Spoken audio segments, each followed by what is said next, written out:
It's great. I love it there. It's like a mini Portland, actually. And there's a lot of artisans and local craftsmen, and hardly any chains.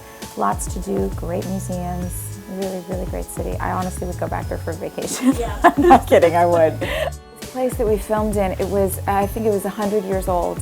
And it was such an adventure, and my daughter was out there with me, and we went downstairs, and there was a wine cellar with like a double cedar door, and you could get locked in there, and there was all these secret passageways. I mean, it was the coolest house.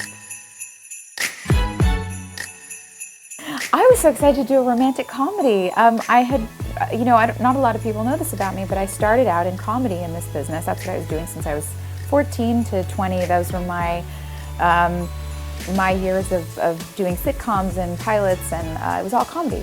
And I got Guiding Light and One Tree Hill, and immediately became sort of put into the drama category. And then when One Tree Hill was over, I tried to do comedies again, and it was a lot harder. It's harder to like stretch the muscle again. So I was so excited to get back into that.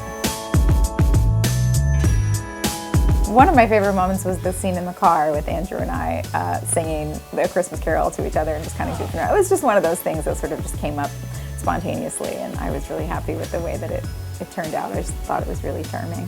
I don't know. There were so many great moments. There was no one particular thing that was. It all stands out to me. That's why it was my favorite project I've ever worked on.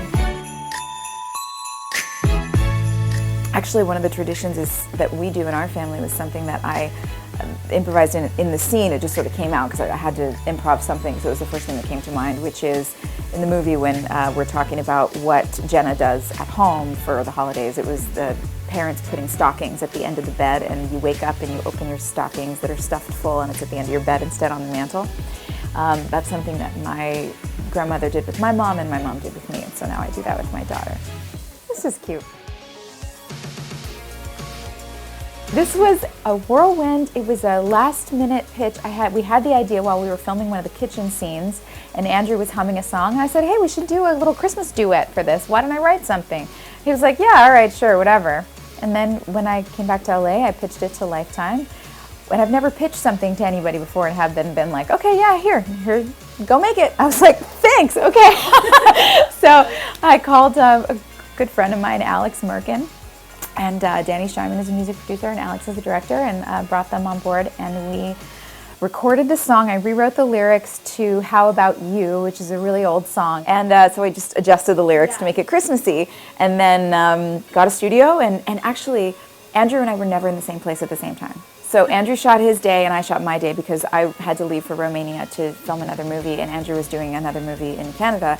So we had this strange overlap. So my friend Robert Hoffman came in and did the stand-in for Andrew, and then we shot his day later. There's so many holiday movies. You got a lot of choices of things to watch over the Christmas holidays, and sometimes it can feel like, oh, a lot of them feel the same and there's kind of the same formula. But there was something different about this. I think the movie, you could kind of take it out of modern day, and you could have put it in the 60s, you can put it in the 40s, it's really cute. It's a timeless, shop around the corner kind of story.